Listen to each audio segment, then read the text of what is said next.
Friends and fellow Singaporeans, good afternoon.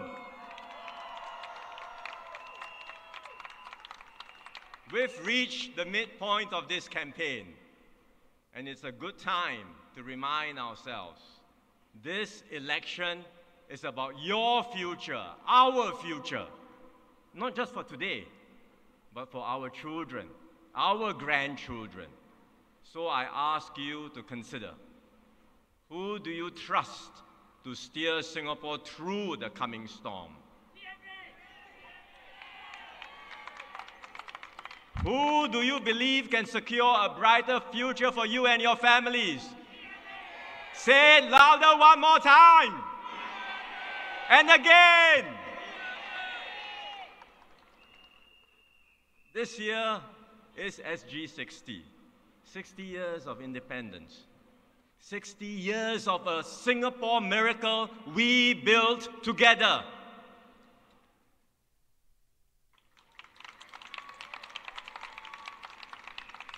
And the PAP has walked this journey with you every step of the way, hand in hand, shoulder to shoulder. Through every crisis, through every hardship, through every triumph. This Singapore is your achievement.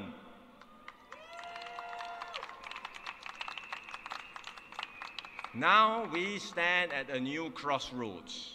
The world has changed. Storm clouds are here. And you can feel it right here in the heart of our city.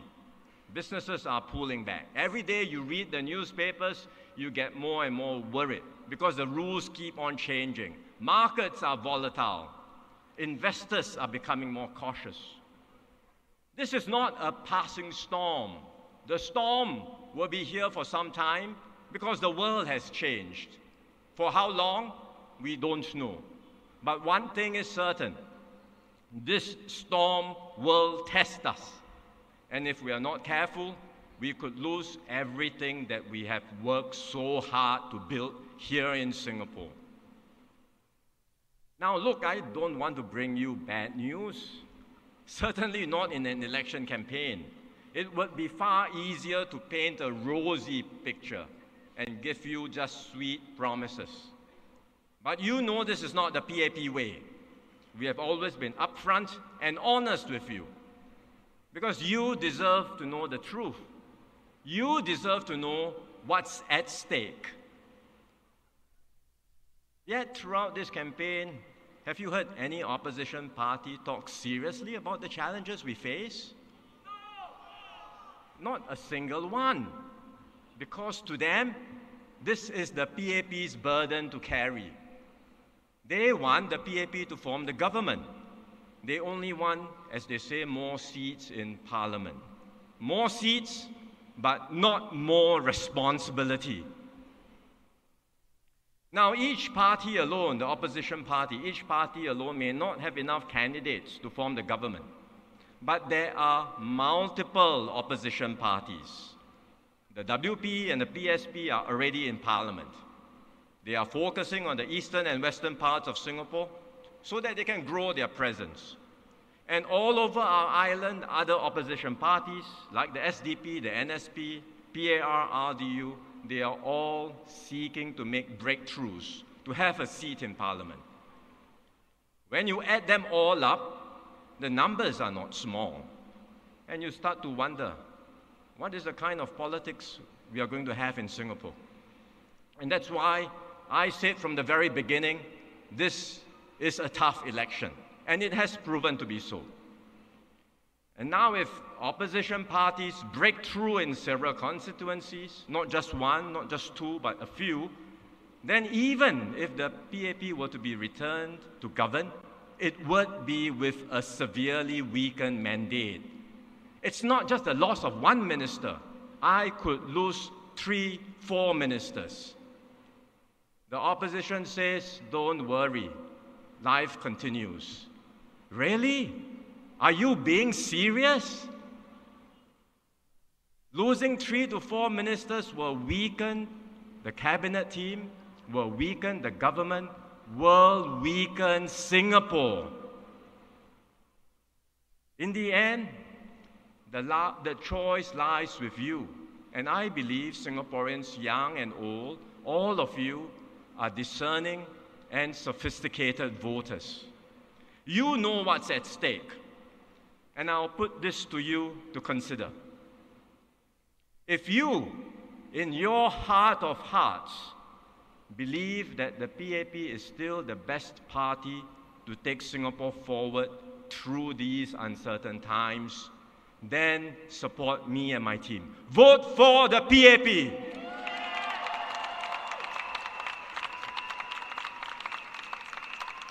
Let me give my best shot to serve you and secure a brighter future for you. Your vote matters in every constituency all across Singapore because I need a team. And this election is not just about forming today's government.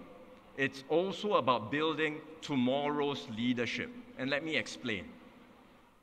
A year ago, I took on the responsibility of serving as your Prime Minister. It is a duty I take to heart, and I will do my best to serve you, your families, and our country. In this short time, I have thrown myself fully into this new role, listening to you, working with you, bringing Singaporeans together. But I don't do this alone. I do this with a team. And I've worked hard to renew the team. It's a key priority for me, for the PAP, but importantly for you and for Singapore too. You know that in this election, several experienced members of my team have stepped down, have chosen to step down. Teo Chee Hian, Heng Swee Kiat, Ng Eng Hen. I depended on them greatly. I valued their contributions. I wish they could stay on. But I also know that if I held them back, I would be doing Singapore a disservice. Because renewal must happen for Singapore's sake, for your sake. We need fresh perspectives and new energy to build a better Singapore. There are still good people in my team, like Gan Kim Yong, my deputy, my right-hand man.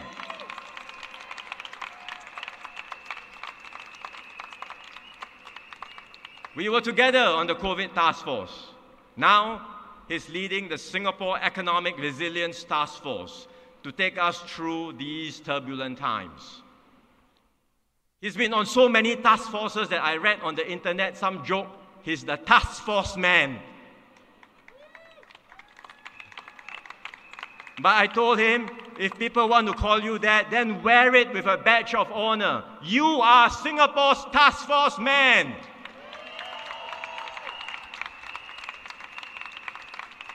Because Gan Kim Yong is steady, he's reliable, he's trusted. When there is a challenge, he rolls up his sleeves and he gets things done. We saw that during COVID, and we will see that again during this economic challenge. Desmond Lee, Josephine Teo, Chee Hong Tat, Ng Chee Meng are all supporting Gan Kim Yong on this task force.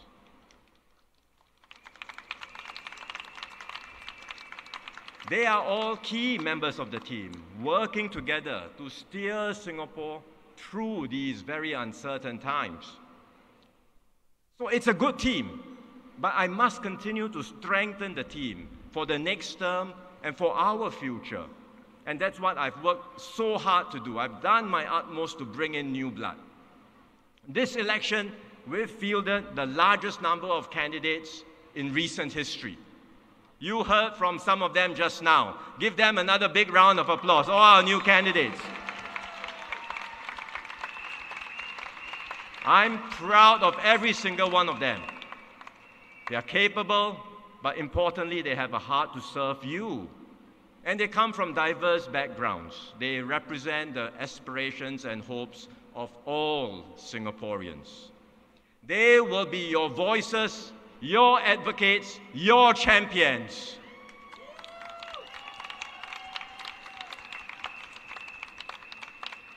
Some amongst them will have the potential to take on larger responsibilities.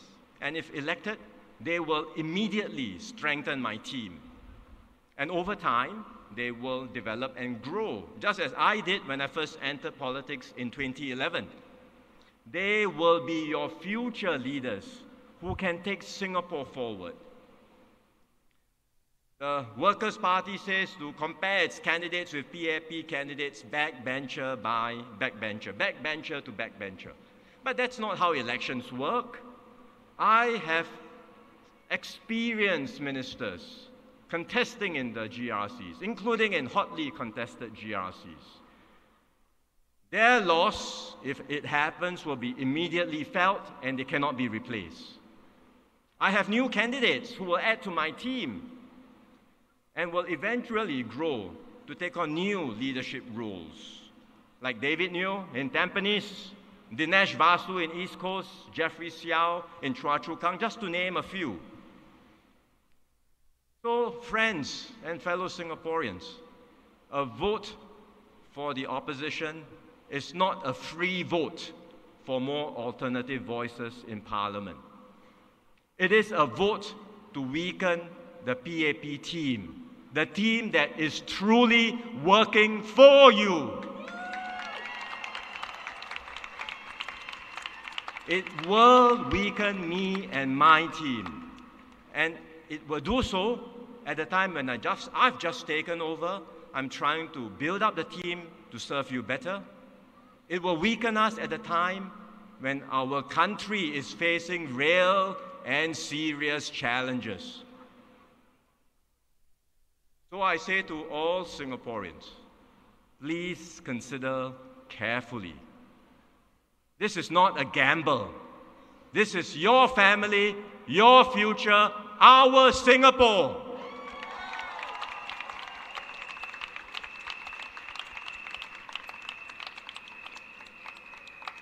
With your mandate, my team and I will take decisive steps to steer Singapore safely through the crisis and put us in a better, more secure position.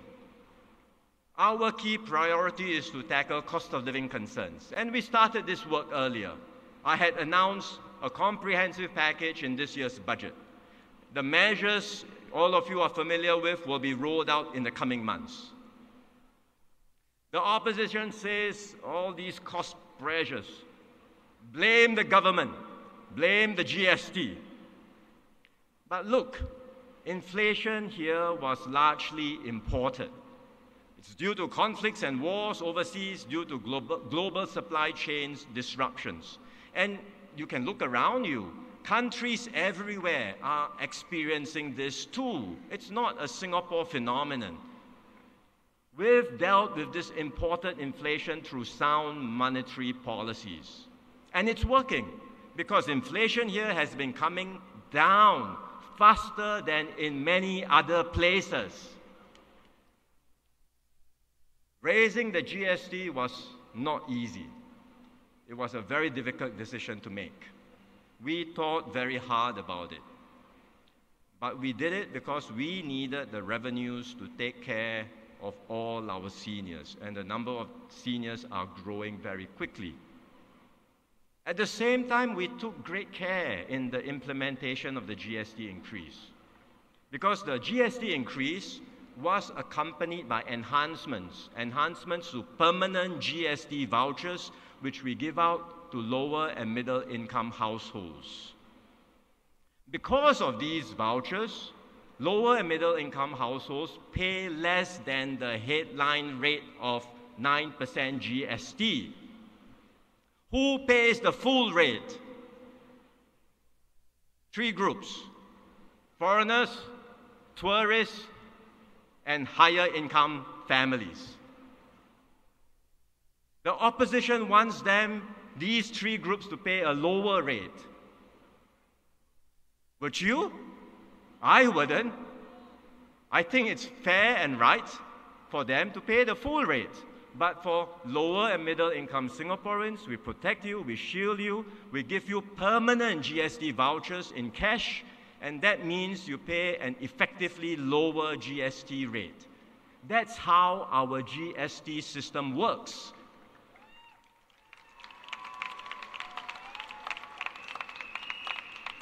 And by doing this, overall, we ensure a fair and progressive system.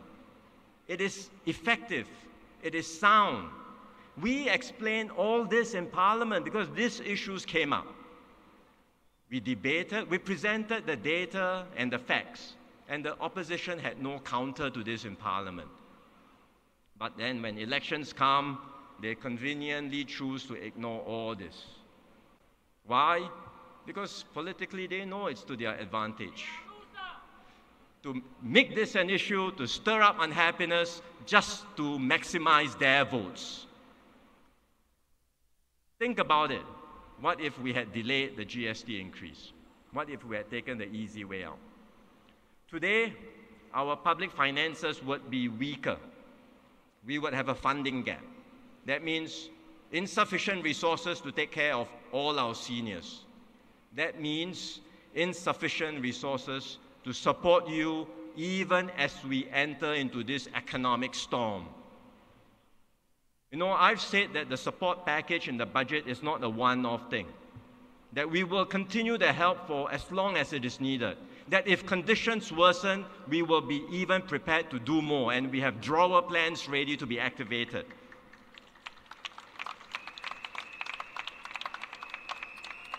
Why is it that I can give you this assurance now? It's only because we made the tough and responsible decisions earlier to ensure that we have sound public finances.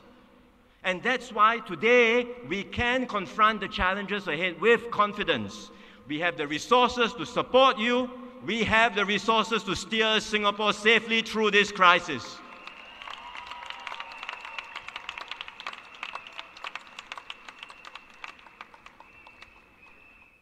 There is one other point I will make on cost of living pressures.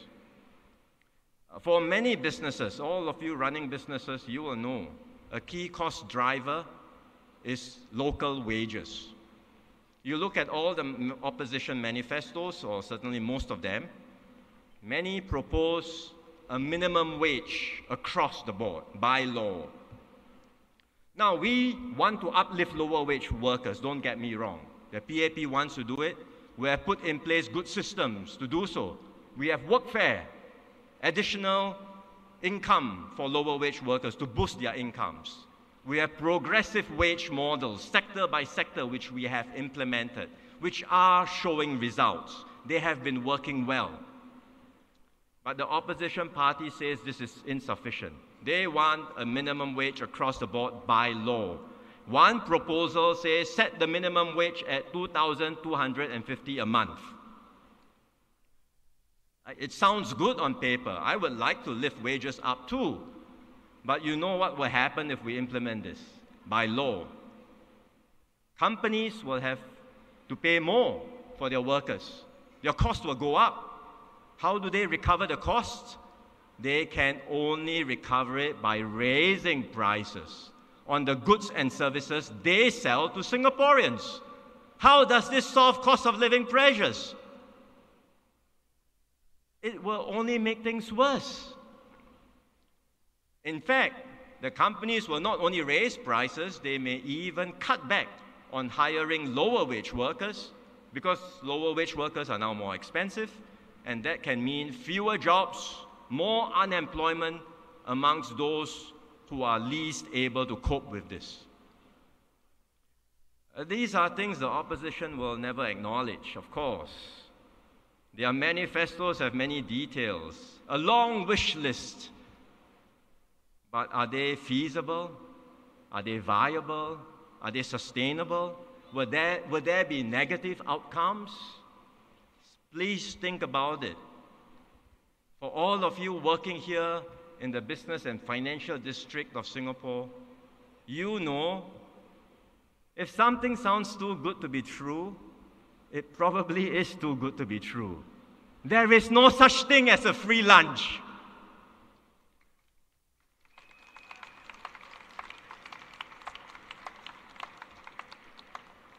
Friends, the PAP won't just respond defensively in a crisis, because in every crisis, there will also be opportunities. And time and again, Each time we encountered a crisis, we have bounced back stronger. And we will see how we can do it again this time. Not easy, because this time it's not just a cyclical downturn. As I said, the world has changed.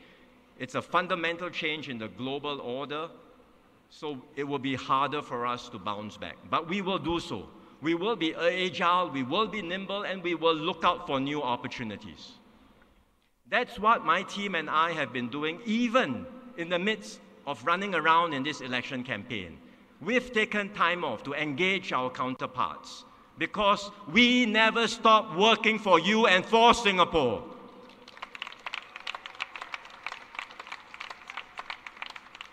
In the last few days and weeks, I've had good discussions with leaders around the world, building partnerships, securing opportunities, positioning Singapore for this changed world. Gan Kim Yong has been doing so too. He had a virtual meeting recently with the US Commerce Secretary. They had a good discussion. They agreed to explore creative solutions on trade between our two countries. Now, Gan Kim Yong is shouldering a heavy responsibility.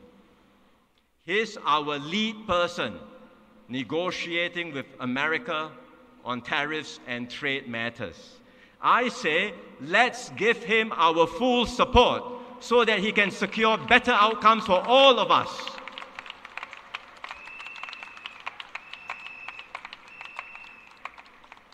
After the election, assuming the PAP returns to government, I will have many countries to visit. I know that the conduct of foreign policy in this changed world will be more challenging. The big countries of the world understand this. This is a world which is becoming more like might is right, as opposed to a rules-based world. Power talks. The big countries all know this, and they will not hesitate to use coercion or force to get their way. And that's why small states like Singapore will have to work even harder. When I meet my counterparts, you know what they will do. They will size me up. When my colleagues meet their counterparts, they will do the same. They will assess what the GE results mean to all of us. What does it mean for our political strength? And they will certainly look to press every single advantage they have against us. If the PAP has a weakened mandate, assuming return to power, but with a weakened mandate, you can be sure there will be people tempted to push us around. It will be harder for us to advance Singapore's interests. But with a clear mandate from you, my team and I can speak up for Singapore confidently. And we will do our utmost to ensure this little red dot continues to shine brightly even in a troubled world.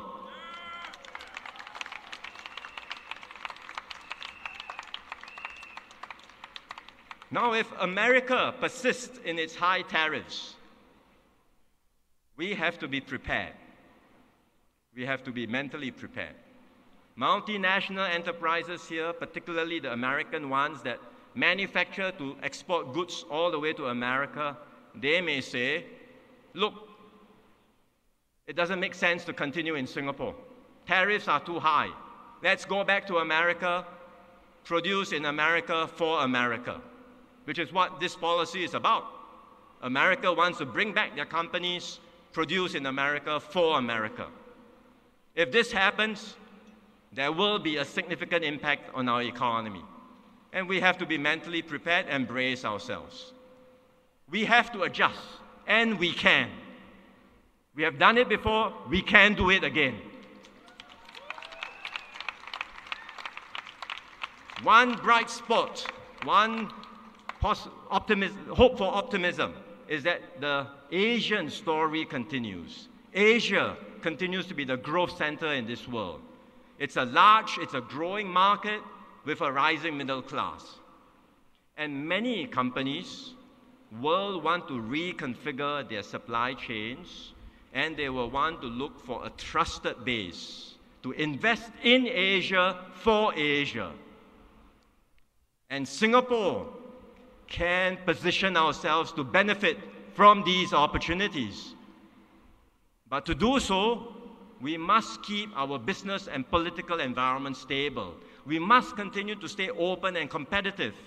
Then we can bring in a good pipeline of investments, and we can continue to create better jobs, better opportunities for all Singaporeans.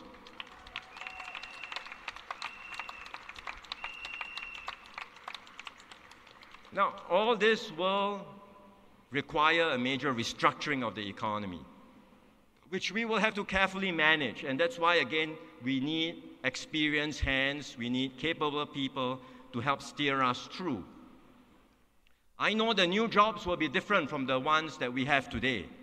And so we will also invest significantly in Singaporeans to help you reskill, upskill, to help you prepare yourselves well for these new opportunities. For new graduates, I say, do not fear. We will be there all the way for you. We will step up career counseling, career sessions, job matching programs in our institutes of higher learning. We will help you secure apprenticeships and traineeships. We will help you find jobs.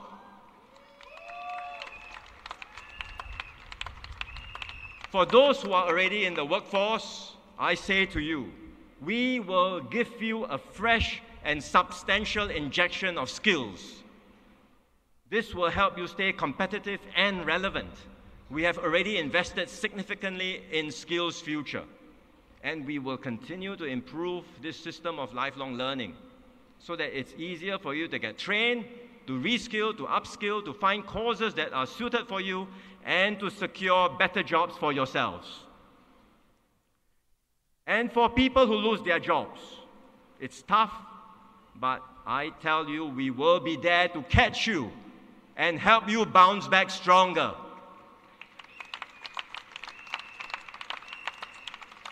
In fact, just a few weeks ago, we launched a new scheme. It's called the Job Seeker Support Scheme. It's our version of unemployment insurance, but it's better, because we will provide you with temporary assistance for up to 6 months. But it's not just about the payouts. We are also going to walk alongside you, support you, provide you with career counseling, coaching, and job training.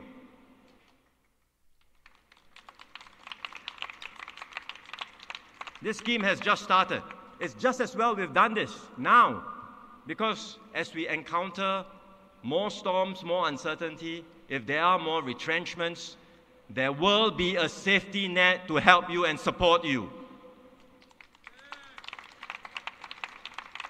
And we will learn from this experience as we roll out the scheme. We will continue to fine-tune it, improve it, and make sure that every Singaporean is well taken care of. These are the plans we will deliver for you in the coming term. When we promise, the PAP will deliver.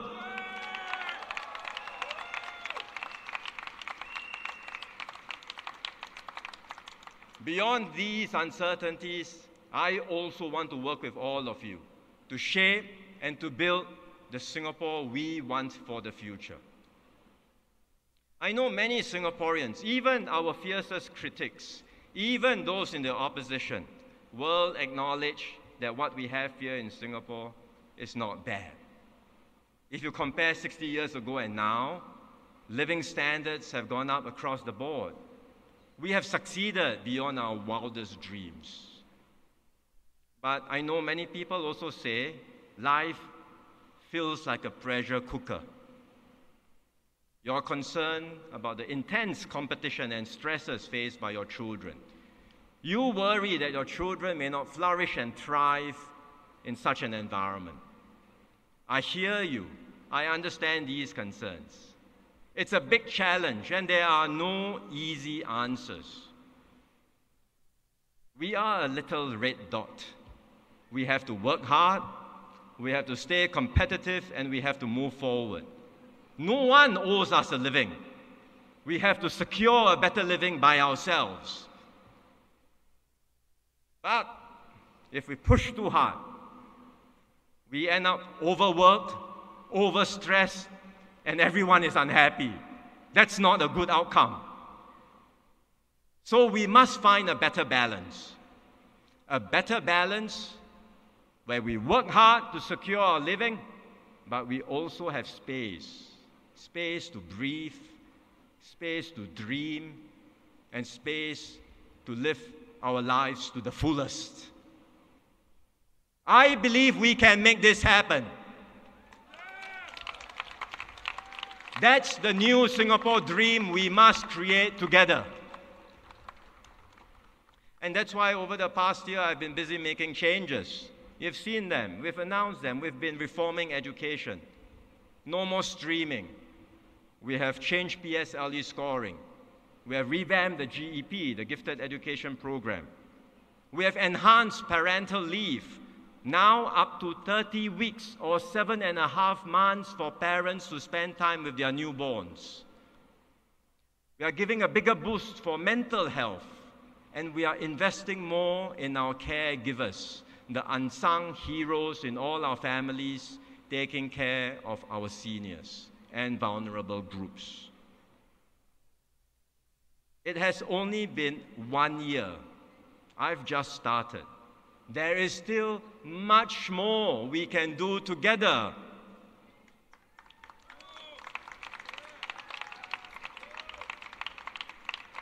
And importantly, all these things didn't happen because of more opposition voices.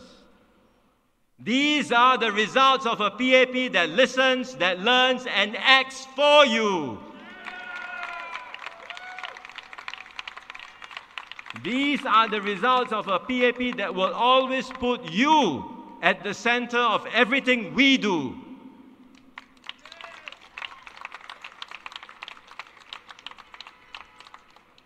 Friends and fellow Singaporeans, in our last term, we overcame COVID together.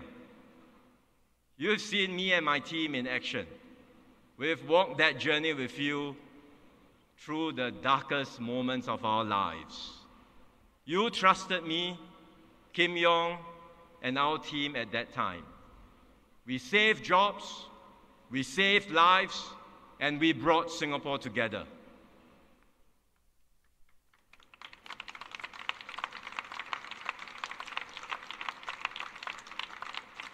I still remember going to Changi Airport at that time. It was like a ghost town. It was scary. Nothing in Changi Airport. Earlier this year, traffic in Changi Airport has already bounced back to pre-COVID levels.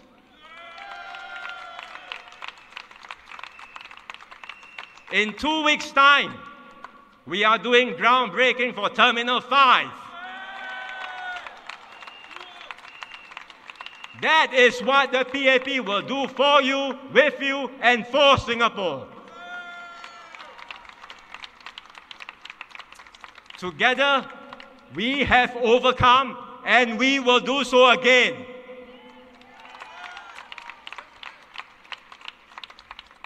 So friends, fellow Singaporeans, now that we face a new storm, I ask you once again, trust the PAP one more time. Give me and my team the chance to do our best for you. Vote for the PAP. Vote for a brighter future for you, your families, and for Singapore. Majulah Singapura! Majulah PAP! Thank you very much. Thank you, everyone. Now, may I invite all comrades to move to the front of the rostrum and join us for our party cheer. Now, everyone, repeat after us. Majulah Singapura! Majulah Singapura! Majulah PAP! Majulah PAP! Majulah Singapura! Majulah Singapura! Majulah PAP! Majulah PAP! Majulah Singapura! Majulah Singapura! Majulah PAP! Majulah PAP! Thank you.